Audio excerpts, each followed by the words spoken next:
Ọhaneze ndị Igbo ndị ba ekenekwa mụ biko na ihe na-eme no biko solunu m get this video nene ya o nene ya maka ada ama ka ọ dịkwa. A very quick one.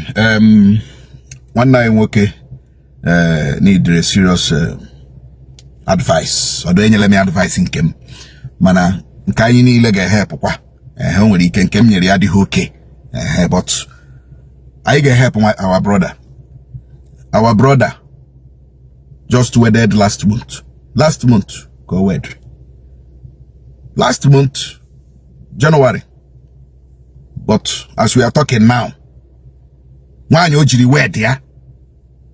wed ya a committiela adultery osiso o committiela adultery as in obuhudoge with ex ya.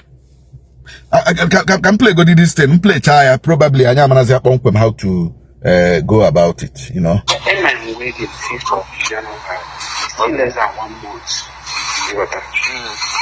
So, I'm not on my idea. Many dating, I dated too much. Yeah. So, no matter on with the Access Bank. So, I'm going to book. So, money I'm not.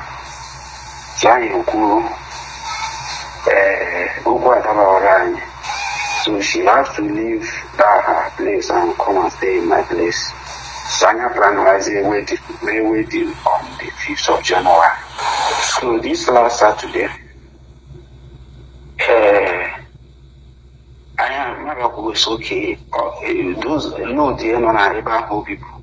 And we in GM and the girl she from a poor background. So I decided to Noga Bulgaria dollar. And I'm in so I'm the alliance kind of about 2.4 or give those load my phone, my buta, my home.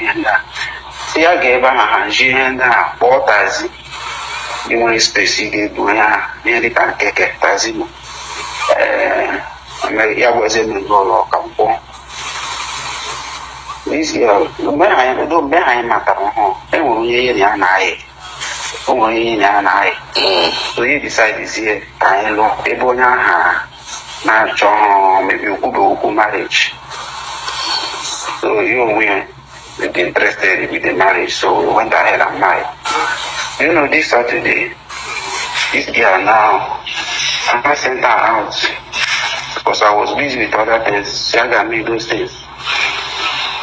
But I felt one day because someone day believe no.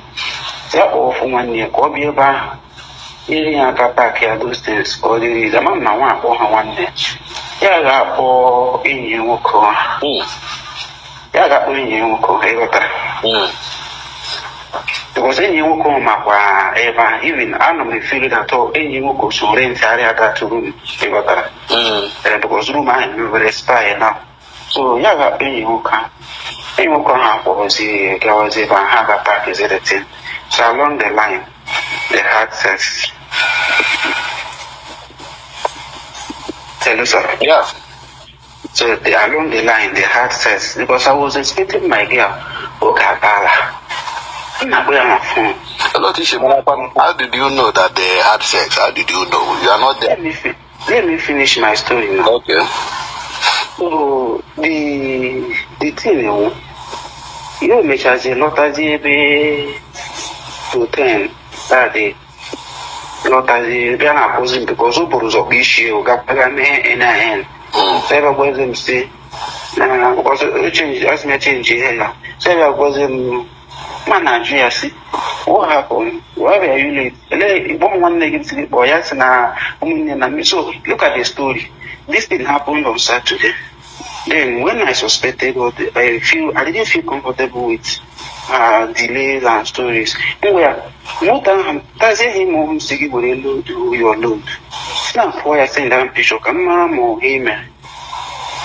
She didn't do that, so but I let it go. So Rosie Sunday morning, when she came back late, I was angry. We didn't talk too much. I just Rosie Sunday morning we came to church at the cathedral. So during communion, I went and received communion. My brother did not go and receive communion. The thing started bothering me. So after when we get to the house, you see, you didn't receive communion. What really happened? We just got married and we have been staying. If we have been staying just few days we got married. Why didn't you receive communion? And she started feeling uncomfortable. Then I started asking her question. I started asking her she started shivering. I raised fear in her. I asked her a question. What really happened that yesterday you went to pack your load? Tell me now. Yes, you're more that's when my heart started beating. So that was when I stood my ground. Started asking her. Lo and behold, no sonkwa. This girl confessed with her mouth. Look at what happened. Don't let that stand. Can we know where the wedding happened? 5th of January, when my wedding is less than 1 month. Now, what kind of rubbish woman is that one? My wedding is less than 1 month, and did you know what happened? She lost her first pregnancy Friday, total Friday, because she took in when we are planning for this man. So I have really suffered. We are planning for this marriage. Anyway, I have these are just where I wanted you to know, to hear. You know, una hola otu osiri say nwanyi angwa ga property ahi na use mgbe the single. I don't need it. We don't need it. Buru ebulala umunne gi and kporokwado ofu nwanne gi so that you people can pack it and send it to her. Ye je kporozie enyi nwoke. Borozia X ya ho si na adi ready elo ya mana X ya di ready na ataya. Some guys they ready na attack but they are not ready for marriage. And the one who you don't know that in here the mawe the more teta the more use your brain. Still you went back to your ex. Ya tag with the ring banaka. Marriage in Erube 1 month. Huh? A month and I'm not sure about get the tower again. Yeah, 3rd February. Marriage in Erube 1 month to make a month and marriage in Erube 1 month. Attack. Ajugolagi kwete na atarga. Nwoke kwenu mana enyi unu nwanya alụọla di hapụnụ ha aka. Some guys ishadi unu mma o. Hapụnụ nwanyị ndị mmadụ aka. Gị na onye a na-eme enyi ọrịhụ mma ọlụlụ ọrị mma ọtụta ọlụọla di. Why not leave him alone? Leave her alone now. Must you tara nwanyị nọ na di? Are you stupid? Go on nwege ụkwanụ nwanyị lụrụ di. Ọ ma na ịlụọla di. Iche dị ka na-eme enyi. Nna biko nwe ihe na advice a na-enye nwanne anyị nwoke biko sinye biko. Ama m odiri ya ịghọta iwe chiwe m dị a. Biko nwa advice a na-enye nwanne anyị nwoke sinye. Right now, the guy brain afugo. Right now, the guy brain afugo. Because one advice in a sinye. Na aka na-ekwu ka ahụ nwa the lady nwe miscarriage few weeks ago nwe miscarriage nọrọkwa n'elu miscarriage ma ha ihe o mere. So I don't know whether God is talking to that young man. Mana nwa advice ị ga-enye biko nyetụ. Ndewo.